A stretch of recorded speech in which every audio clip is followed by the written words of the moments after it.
અને 5, 6, 7માં ત્રણેય ગુણોની વાત છે, સત્વગુણ, રજોગુણ, તમોગુણ. એટલે વધારે ડિટેલ, વધારે ચોકસાઈ, વધારે ભગવાન જે રીતે જગત બન્યું છે એના સ્વરૂપની વાત કરે છે. અને આ આપણને સ્પષ્ટ થઈ જવું જોઈએ. આ જો સ્પષ્ટ નહીં થાય તો ગમે તે સાધના કરીશું પણ અનુભૂતિ નહીં થાય. પરમાત્માને તત્વથી જ જાણી શકાય છે, અનુભવી શકાય છે. જાણવું એ બુદ્ધિનું કામ છે. અને બહુ સ્પષ્ટ સમજી લઈએ, આપણી જે બુદ્ધિ છે, હમણાં પણ જે વિશ્લેષણ કરે છે, તે બુદ્ધિ એટલી સંસ્કારિત છે કે પરમ તત્વ ને જાણવાનો તો આપણે પ્રયત્ન બિલકુલ એની સન્મુખ જ નથી, સન્મુખ છીએ જ નહીં. માત્ર આપણી બુદ્ધિથી દેખાતું જગત, સંસાર, એને જ જાણી રહ્યા છીએ. ત્યાં સુધી આપણે એ આપણી બુદ્ધિ જે એવિડન્સ બેઝ થઈ ગઈ છે, આની ખાતરી શું, આની સાબિતી શું. એટલે આશ્ચર્ય ત્યાં થાય છે કે જ્ઞાની પુરુષ, અનુભવી પુરુષ અને શાસ્ત્રો મૂળત જે કહે છે કે તત્વમસી, તે તું છે. અને અનુભવ પછી શિષ્ય પોતે જ કહે છે કે અહમ બ્રહ્માસ્મિ, હું જ બ્રહ્મ છું. એ ના એ આપણે વિશ્વાસ રાખીએ છીએ સદગુરુમાં, વિશ્વાસ રાખીએ છીએ શાસ્ત્રોમાં, અને છતાંય શાસ્ત્રોનું જે સત્વ છે, તત્વ છે, એ ઇન્દ્રિયાતીત હોવાના કારણે માત્ર એની અનુભૂતિ, તે અપરોક્ષ અનુભૂતિ શક્ય હોવાના કારણે આ જે સંસ્કારિત બુદ્ધિ છે તેનાથી જ્યાં સુધી ઉપર નહીં ઉઠીએ ત્યાં સુધી અનુભવ નહીં થાય. એટલે સ્પષ્ટ કીધું કે કરોડો કર્મ કરો, એનાથી પ્રાપ્તિ નહીં થાય. વસ્તુ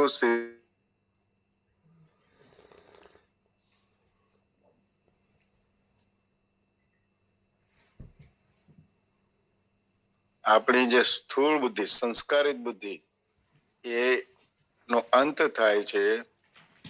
અને જે બુદ્ધિ પરમાત્માએ આપી છે, સ્ત્રીઓમાં ઘણી વાર કહે છે કે છઠ્ઠી ઇન્દ્રિય છે, એ જાણી જાય છે. આપણામાં પણ જે એક સંજય બેઠેલો છે, એને આપણે આપણી આ સ્થૂળ બુદ્ધિ જ્યારે આત્મવિચાર કરતા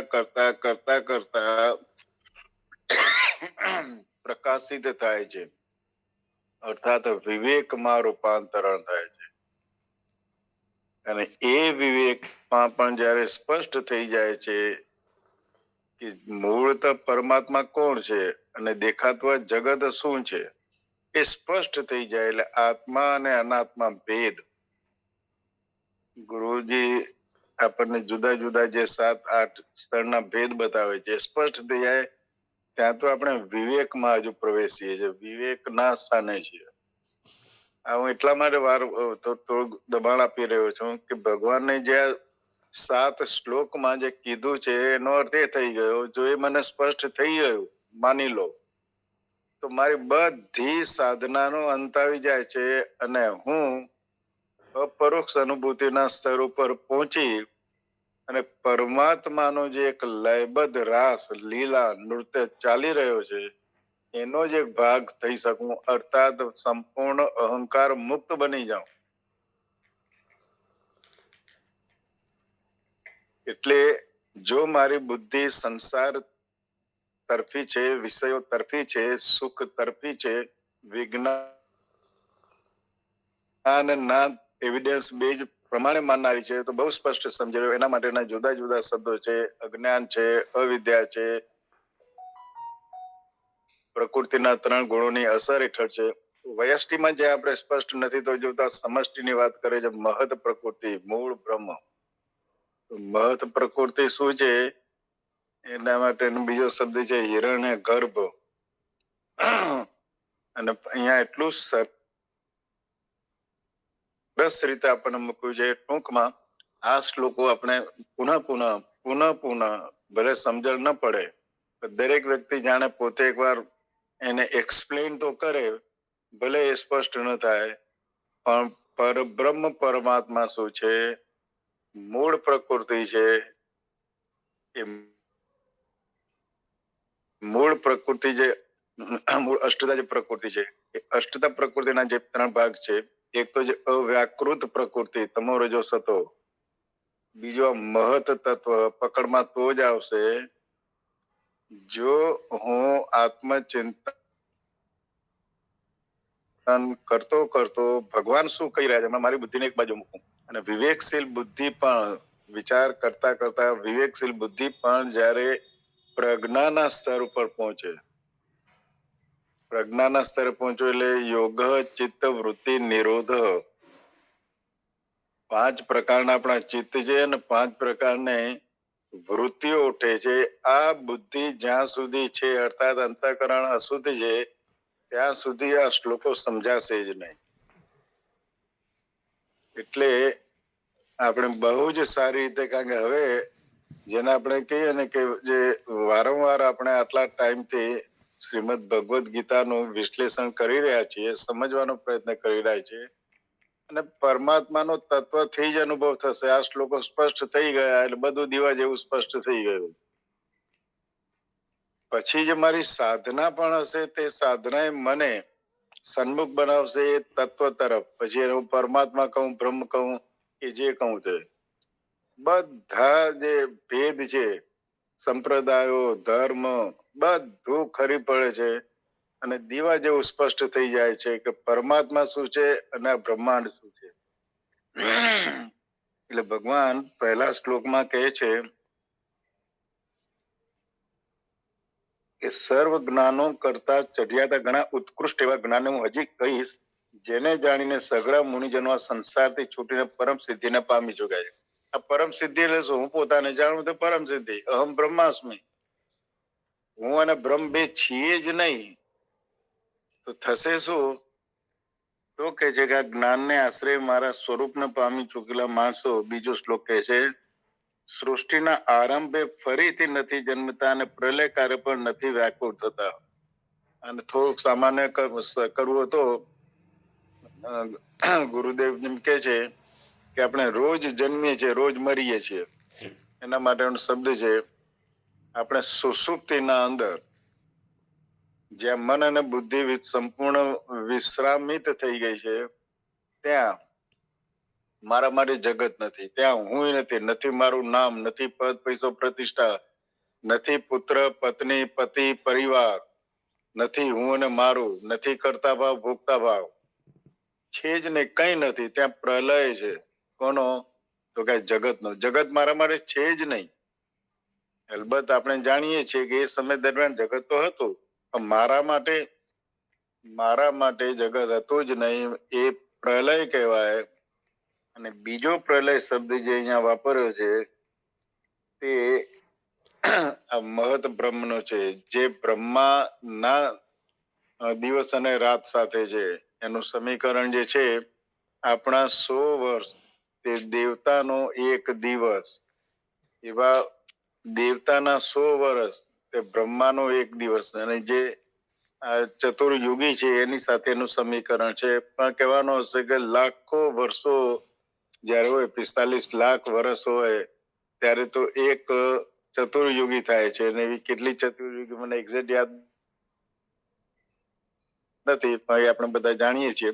ત્યારે બ્રહ્માનો 1 દિવસ, અર્થાત બ્રહ્માની સુષુપ્તિ એ મહાપ્રલય, અને બ્રહ્માનો દિવસ એટલે મહાપ્રભવ. પ્રભવ એટલે ઉત્પત્તિ. ટૂંકમાં સમજવાનું છે કે બ્રહ્મા જેના દ્વારા આ ઉત્પન્ન થઈ રહ્યું છે, એ બ્રહ્મા એટલે પરબ્રહ્મ પરમાત્મા સ્વયં. અને અહીંયા સરસ પરમાત્મા કહે છે. એટલે પહેલા તો પ્રભવ અને પ્રલય, મહાપ્રલય એટલે જે આ સમષ્ટિ દેખાય છે, બ્રહ્માંડ દેખાય છે, માત્ર પૃથ્વી નહીં. પૃથ્વી તો સૂર્ય એક તારો છે. પૃથ્વી તો એનો જ એક ભાગ છે. ગ્રહ અને ઉપગ્રહ જે આપણે કહીએ છીએ તે તારો તો સૂર્ય છે. એવા અબજો તારાઓ ભેગા થાય ત્યારે એક આકાશ ગંગા, અને એવા અબજો આકાશ ગંગા થાય ત્યારે આ બ્રહ્માંડ છે. હજુ બ્રહ્માંડ તો વિસ્તરી રહ્યું છે હજુ. એટલે આની જેને કરે કે આપણી આ બુદ્ધિ તો આને સમજી શકે એમ જ નથી. તો આપણે જે ભગવાન કહે છે કે મહાપ્રલય અને મહાપ્રભાવ, અર્થાત મેં કરેલા કર્મ પ્રમાણે. હવે હું જ્યારે દલીલ માટે સમજી લઈએ તો આ જ બુદ્ધિને સૂક્ષ્મ કરીને જ તત્વથી જાણી અને સંસાર તરફની બુદ્ધિને છોડી દઈ, અર્થાત અહંકારને મૂકી દઈ, અજ્ઞાનમાંથી મુક્ત થઈ અને આ છે શું એને આપણે જાણવાનો પ્રયત્ન કરવાનો છે આ શ્લોકો દ્વારા. એટલે મેં કરેલા પાપ અને પુણ્ય પ્રમાણે જે મારી વાસનાઓ છે, અધૂરી વાસનાઓ છે, એ પ્રમાણે જે હું જ નક્કી કરું છું 84 લાખ યોનિઓમાંથી મારે કઈ યોનિમાં જવું, દેવ યોનિ, મનુષ્ય યોનિ, એવી જુદી જુદી યોનિઓ જે બતાવવામાં આવે છે તે. અને એ પેલા જેવી રીતે લાખનું કહે છે, લાખના સિક્કાઓની માફક આ મહાપ્રલય વખતે હું એ પ્રલયના અંદર, બ્રહ્માના અંદર જ સમાઈ ગયો. અને હવે જ્યારે એની એ સુષુપ્તિ પૂરી થાય, રાત પૂરી થાય અને દિવસ ઉગે, એટલે કે જ્યારે ઉગે ત્યારે કઈ રીતે થાય છે તો આ શ્લોકો આપણને કહે છે. એટલે હું જેવો સૂતો હતો પાપ અને પુણ્ય લઈને, આપણે આ જન્મમાં પણ આજે અમારી ઉંમર 75+ થઈ ગઈ, તો જે પાપ પુણ્ય કરી અને રાત્રે સુષુપ્તિમાં સૂઈએ છીએ, જગત તો અમારા માટે પ્રલય જ છે. જેવા સવારે ઉઠી આંખ ખુલે અને ખુલ્યા પછી જેવી દ્રષ્ટિ જાય, આ મારું ઘર, આ મારો પરિવાર, એટલે પાછો પ્રભાવ ચાલુ થયો. આપણે સુષુપ્તિ તો રાતના જે 6-8 કલાકની વગેરે વગેરે પ્રમાણે. હવે અહીંયા ભગવાન કહે છે અને બહુ સ્પષ્ટ સમજી લો, તે કહે છે કે મમ યોનિ મહત બ્રહ્મ તસ્મિન ગર્ભમ દદામી અહમ. આ પરમાત્માનો સ્ટેટમેન્ટ છે. મારા બુદ્ધિમાં બેસે ન બેસે. સંભવ સર્વભૂતાનામ તત ભવતી ભારત. હે ભારત, મારી મહદ બ્રહ્મ સ્વરૂપ મૂળ પ્રકૃતિ. થોડાક શબ્દો યાદ રાખજો, વિશ્લેષણ કરું છું. આજે મને લાગે પૂરો સમય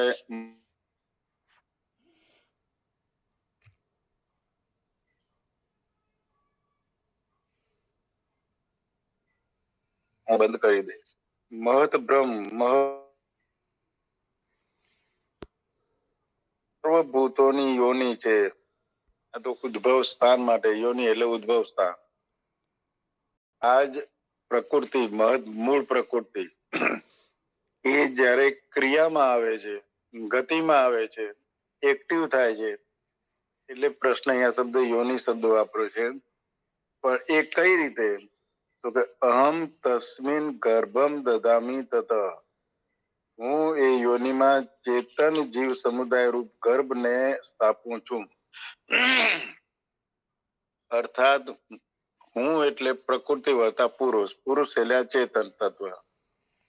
જે ચેતન તત્વ છે પરમાત્મા કે જે હું જ એને સ્થાપું છું. તત એ જડ ચેતનના સંયોગથી સર્વભૂતાનામ સંભવ ભવતી. સકળ ભૂતોનો ઉદ્ભવ થાય છે. સમષ્ટિમાં જે દેખાઈ રહ્યું છે, જુદા જુદા જીવો, જુદા જુદા પ્રાણીઓ, અને જડ થી માંડી, જડમાં ભેદ છે, જડ જીવમાં ભેદ છે, જીવ જીવમાં ભેદ છે. છગન અને મગન બે પણ સરખા નથી. ને સરસ સમજાવ્યું છે કે કઈ કઈ વસ્તુમાં બે હોય છે, એમાં પણ સરખા નથી. ઇવન અક્ષરો સરખા નથી. આપણે અંગૂઠા ઉપરથી 2 જણાને અંગૂઠાની છાપ આવતી નથી. એ કલ્પના કરો કે કેવું હશે. અને જેનેટિક્સ નો જો સ્ટડી કરીએ ત્યારે આપણને ખબર પડે છે કે કેટલી બધી વિવિધતા, વિશિષ્ટતા, ચમત્કાર જે બુદ્ધિથી પકડાય જેવું નથી. આપણે માત્ર 3 અક્ષર લઈએ, 3 કોઈ પણ સંખ્યા, દાખલા તરીકે 4, 5, 6, તો એનાથી પણ આપણે કેટલી બધી સંખ્યાઓ બનાવી શકીએ છીએ એના એડિશન અને અલ્ટરેશન થી. તો પરમાત્મા તો જેનેટિક્સ ની મદદથી કેટલું બધું બનાવ્યું છે. અને છતાંય ચોથા શ્લોકમાં કહે છે કે સર્વ યોનિષુ કૌંતે મૂર્તે સંભવંતી યા તાસામ બ્રહ્મ મહત યોની અહમ બીજ પ્રદ. આ જે યોની છે તે મહદ યોની અને હું જ બીજ પ્રદ પિતા છું. પિતાએ હું છું, માતાએ હું છું, બીજ નાખનાર એટલે કે જે એક તત્વ છે, ચેતન તત્વ, તે પણ હું છું. અને પ્રકૃતિમાંથી જે જન્મી રહ્યું છે, મહાપ્રલય પછી જે પ્રથમ છે તે પ્રકૃતિ જ્યારે સમ છે, હવે અહીંયા આગળ આપણે એના મૂળને પકડવાનો પ્રયત્ન કરીશું. પ્રકૃતિ જ્યારે સમ છે, સુષુપ્તિમાં મારી પ્રકૃતિ સમ છે. પ્રકૃતિના 3 ગુણો, મૂળ અષ્ટધા પ્રકૃતિ એટલે 3 શબ્દોથી પરિચિત થવું પડશે. એટલે 3 ગુણોની સામ્યાવસ્થા વાળી મૂળ પ્રકૃતિ જે અવ્યાકૃત છે, એટલે વ્યક્ત થતી દેખાતી નથી. મારામાં તમોગુણ, રજોગુણ, સત્વગુણ કયા વ્યક્ત થાય છે? મનની આજે મને ખબર પડે છે, મનમાં સંકલ્પ વિકલ્પ ઉઠે છે. બુદ્ધિની મને ખબર પડે છે, ભલે ન દેખાતું હોય છતાં હું નિર્ણય લઉં છું. ચિત્તમાં રાગ દ્વેષ ઉઠે છે, અમુક વસ્તુ ગમે છે, નથી ગમતી, ચિત્તનું અસ્તિત્વ જે ખબર પડે છે. અહંકાર ખબર પડે છે, મને થાય છે કે હું બોલું છું, હું જીવું છું, હું કરતા, મારામાં રહેલી વિશેષતાનો દાવો હું કરું છું, બધાને ખબર પડે છે. પણ જે મૂળ જે અવ્યાકૃત પ્રકૃતિ છે, એટલે અષ્ટધા પ્રકૃતિમાં 3 શબ્દો યાદ રાખવા પડશે. 3 ગુણોની સામ્યાવસ્થા વાળી મૂળ અવ્યાકૃત પ્રકૃતિ, બીજું મહત તત્વ અને ત્રીજું અહંકાર. આ 3 પછી જે છે એ છે પંચ મહાભૂત. અહીંયા પંચભૂત શબ્દ નથી વાપરતા, પંચ મહાભૂત. અને બ્યુટીફુલી બતાવવામાં આવે છે કે પહેલું જે છે, પહેલી તન્માત્રા જે આકાશમાં એક જ તન્માત્રા છે અને માત્ર શબ્દ છે. એમાં બીજી તન્માત્રા કે જે વાયુ, શબ્દ ઉમેરાયો એટલે શબ્દની સાથે સ્પર્શ.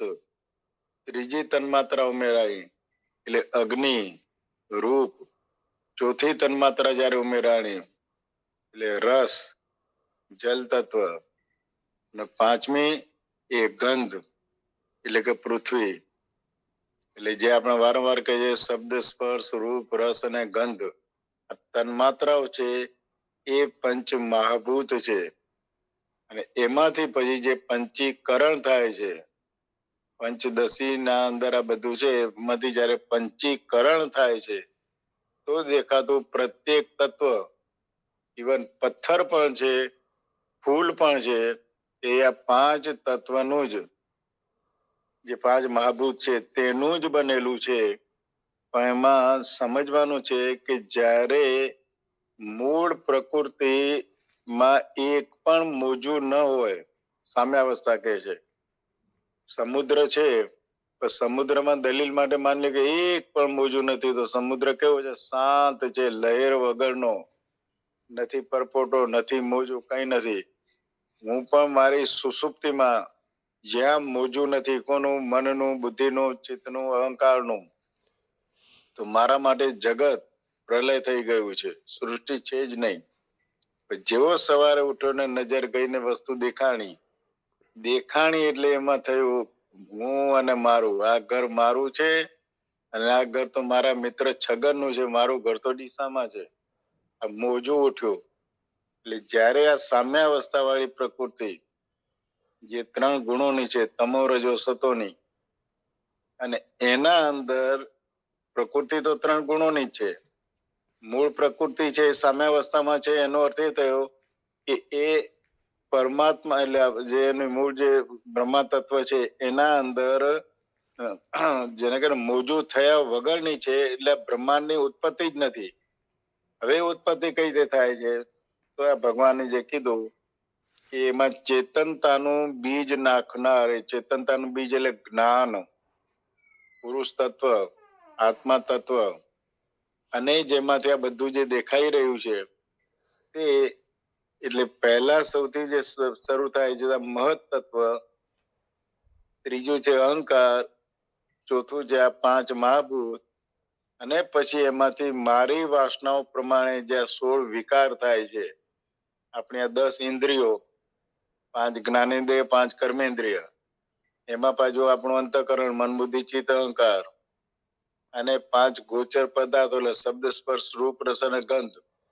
એટલે ગુણ વિભાગ આપી દીધો છે. કર્મ કરવા માટે હવે હું સ્વતંત્ર છું. મારે પોતાને પરમાત્મા જેવા છે તેવા જાણી અને જ્ઞાનીની માફક અકર્તા રહીને અહંકાર મુક્ત રહી અને પસાર થઈ. જો એ તો પસાર થઈશ તો હું પ્રકૃતિથી પર છું, તત્વ સાથે સંકળાયેલો છું, કર્મ બંધનમાં છું નહીં, કર્મ મુક્તિમાં છું. તો હવે જયારે મારું જીવન 100 વર્ષનું પૂરું થાય છે ત્યારે, કારણ કે હું પ્રકૃતિથી ઉપર ઉઠેલો હોય, મારામાં રહેલી ચેતનતા એટલે મૂળ ચેતનતામાં ભળી ગઈ, તો અન્ય જીવો માટે જ્યારે પણ એ 84 લાખ ભવાટવીની ચક્ર ચાલતું હોય, પણ હું પોતાની યાત્રા પૂરો કરી અને જન્મ મરણના ચક્કરમાંથી મુક્ત થવા માટે પરમાત્માએ આ માનવનું વિશિષ્ટ સર્જન કરેલું છે.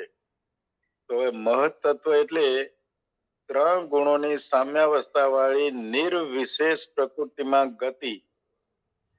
એ પરિબ્રહ્મ પરમાત્માથી જ થાય છે. ભગવાન જે અહીંયા કહે છે, વારંવાર શબ્દો ગુરુદેવ પણ વાપરતા હોય છે, અને તે હોય છે મમ યોની મહદ બ્રહ્મ તસ્મિન ગર્ભ દધામ્યમ. હું જ ગર્ભ એમાં મૂકું છું.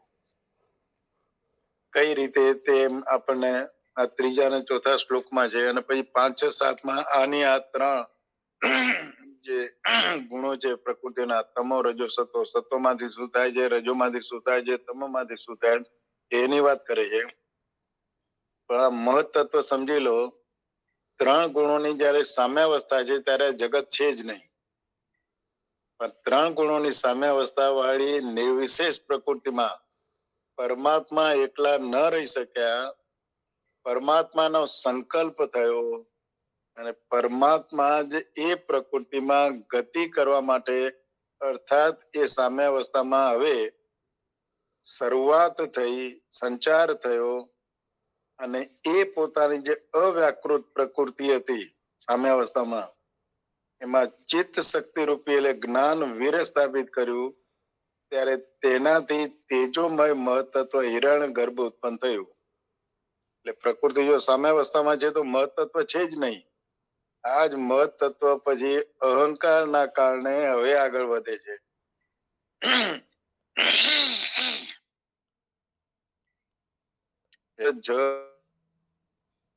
જડ જીવ જગતના સૂક્ષ્મ બીજરૂપ કારણ મહત્તત્વ હિરણ્ય ગર્ભ નામે ઓળખાય. પેલા બીજ હતું જ નહીં, કારણ કે પ્રકૃતિ સામ્યાવસ્થામાંથી મૂળ પ્રકૃતિની વાત કરીએ છીએ. પરમાત્માએ જ્ઞાન શક્તિ વીર્ય સ્થાપિત કર્યું. ગર્ભ દધામી ગર્ભ અહમ જે કહે છે, વીર્ય સ્થાપિત કર્યું, જ્ઞાન શક્તિ. અને એ જ્ઞાન શક્તિથી સૌથી પહેલા થયું ત્યાં મહત્તત્વ એટલે હિરણ્ય ગર્ભ એટલે સમષ્ટિ સ્તર. સમષ્ટિની શરૂઆત થાય છે.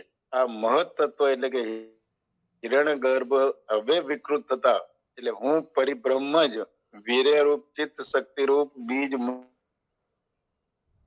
મુકતા તેમાં જે પેલી ગતિ થઈ, સંચાર થયો, મોજું થયું, ખળભળાટ થયો, હવે તેમાંથી ક્રિયા શક્તિ પ્રધાન અહંકાર ઉત્પન્ન થાય છે. પાછો મૂળ અષ્ટા પ્રકૃતિ. વારંવાર એટલા માટે કહું છું કે યાદ રહે, રિપીટ થાય. કોઈ વસ્તુ રહી જતી હોય તો 3 ગુણોની સામ્યાવસ્થા વાળી જે મૂળ વ્યાકૃત પ્રકૃતિ છે, એમાં જે મહત્તત્વ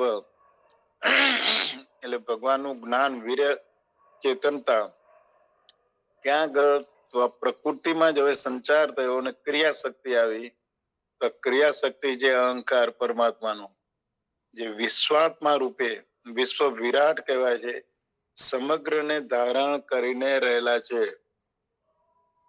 એટલે શરૂઆતમાં બ્રહ્મા હતો, બ્રહ્મામાંથી જ હિરણ્ય ગર્ભ અને આ વિશ્વાત્મા બ્રહ્માંડ, આ ક્રિયાશક્તિ પ્રધાન અહંકાર, એને વિશ્વાત્મા કહો, વિશ્વ વિરાટ કહો, એમાં જે વૈકારિક, તેજસ અને તામસ એવા 3 પ્રકારનો છે.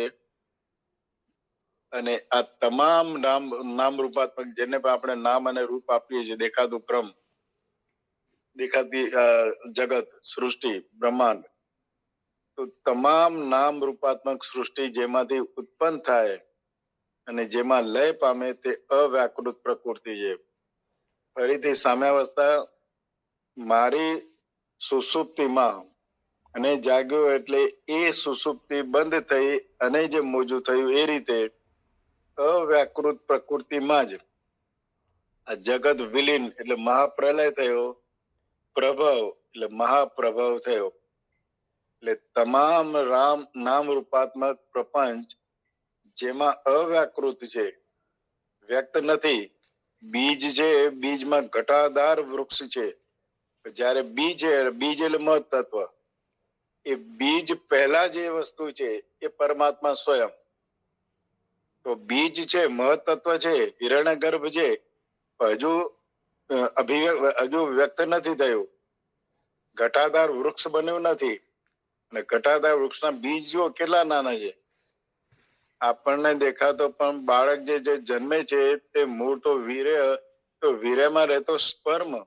તો સ્પર્મ જે નરી આંખે દેખાતો નથી, ઓવમ જે સ્ત્રી બીજ, તો પુરુષ બીજ અને સ્ત્રી બીજ, તો એ જે બીજ સ્વરૂપ છે એ આપણે વયષ્ટિ સ્તરે આવીને ઉભા રહીએ. પેલું જે છે સમષ્ટિ જેમાંથી ઉત્પન્ન થઈ, બ્રહ્માંડ જેમાંથી ઉત્પન્ન થયો. તો તમામ નામ રૂપાત્મક પ્રપંચ જેમાં અવ્યાકૃત છે, વ્યક્ત નથી, તેવી અનિર્વચનીય પ્રકૃતિની ઉપાધિ થતા તે પરિબ્રહ્મ જ ઈશ્વર સંજ્ઞા ધારણ કરે છે.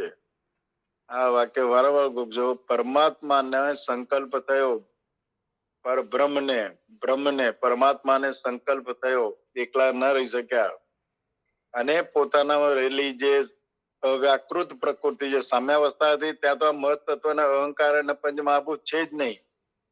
પણ ઈચ્છા થઈ એટલે આ મહત તત્વ, આ મહત તત્વ એટલે હવે જે ઈશ્વર સંજ્ઞા થઈ, હવે ઈશ્વર માંથી જ આ મહત તત્વ, ઈશ્વર માંથી જ આ વિશ્વ વિરાટ, ઈશ્વર માંથી જ આપણી વયષ્ટિ લેવલે જે દેખાય છે તે બધું શરૂ થયું.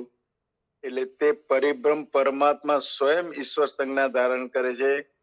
પ્રાજ્ઞ ઈશ્વર સર્વેનો નિયંતા, સમષ્ટિ કારણ શરીર, અભિમાની, નિરંજન પુરુષ, નારાયણ, ઈશ્વર, આ બધા નામોથી ઓળખાય છે.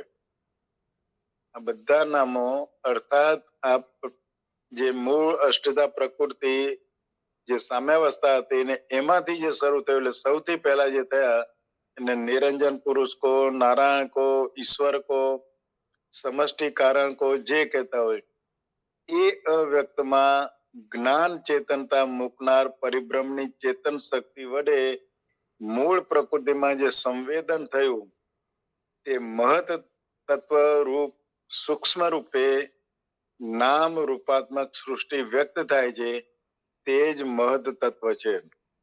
અહીંયા જે મહત તત્વની વાત કરી છે એની છે. અને તેની ઉપાધિએ પરમાત્મા કે જે હું પરિબ્રહ્મ જ હિરણ્ય ગર્ભ કહેવાઉં છું. હિરણ્ય ગર્ભ કોઈ જુદો નથી, પરમાત્મા સ્વયં. કલેક્ટર પોતાની ઓફિસમાં કલેક્ટર છે, એ જ કલેક્ટર ઘરે આવે છે, પોતાના દીકરાનો બાપ છે અને પોતાના બાપનો દીકરો છે. તો હવે આ હિરણ્ય ગર્ભ મહત તત્વ પરમાત્મા પોતે જ છે. અને તે મહત તત્વ રૂપ સૂક્ષ્મ પ્રકૃતિ જયારે પૂર્ણ રૂપે વ્યક્ત થાય છે, બીજ તો બીજમાં ઘટાદાર વૃક્ષ સમાયેલો છે, દેખાતો નથી હમણાં, પણ જયારે વ્યક્ત થાય છે ત્યારે આ સમગ્ર નામ રૂપાત્મક દ્રશ્યના ધારણ કરતા મારા સમષ્ટિ અહંકારથી શબ્દની ઉત્પત્તિ થઈ, જે આપણે આગળના શ્લોકોમાં આવશે. આમાં 5મો, 6, 7મો એ ત્રણે સાથે જ લેવા પડશે, પણ છતાં જેટલા લેવાય એ પ્રમાણે. અને એ આપણે પછી આગળ વાત કરીશું, ના ભૂલી જશો તો ફરીથી રિપીટ કરીશ કે સૌથી પહેલા શું થયું, પછી શું થયું, દેખાતો બધું શું છે. પણ મૂળ વસ્તુ પરમાત્માને તત્વથી જાણવા માટે આ સરસ શ્લોકો છે. જો શ્લોકો સ્પષ્ટ થઈ જશે તો આપણે જે સાધના કરી રહ્યા છીએ તેનો લક્ષ્યાર્થ પકડાશે, એનો હેતુ ઉદ્દેશ્ય પકડાશે, કરવાનું શું છે, જીવવાનું શું છે. અહીંયા આપણને વારંવાર બે શબ્દો કહેવામાં આવે છે, સંસાર સાથેનો નિસ્બત સંબંધ, તાદાત્મ્ય, અહંભાવ તોડવો જ પડશે. એ ત્યારે જ તૂટશે જ્યારે વસ્તુ સ્થિતિ સ્પષ્ટ થઈ જશે કે જે દેખાઈ રહ્યું છે તે બીજું કઈ નથી, માત્ર પરમાત્મા સ્વયં છે. છોડવાનું છે તે દેહ પ્રત્યેની અહંતા છોડવાની છે, પદાર્થ પ્રત્યેની મમતા છોડવાની છે, અને સ્વરૂપની જે મારી વિસ્મૃતિ થઈ છે. પરમાત્મા જ બ્રહ્માંડ છે. બ્રહ્માંડ છે એ પરમાત્માની અભિવ્યક્તિ છે. એટલે એ સ્વરૂપની જે વિસ્મૃતિ છે, એટલે પોતાના સ્વરૂપમાં ઠરવાનું છે. અને વારંવાર જે ગુરુદેવ કહે છે, હું છું છે, જે ચૈતન્ય બ્રહ્મ છે એ છે, ઇઝ બીંગ અસ્તિત્વ, અને જે આવરણ શક્તિ અને વિક્ષેપ શક્તિ છે નામ અને રૂપાત્મક, તો નામ અને રૂપાત્મક પરમાત્મા સ્વયં છે. કારણ કે મૂળ અષ્ટા પ્રકૃતિ મહત અવતારના અહંકાર ને પંચ મહાભૂત માંથી બનેલું.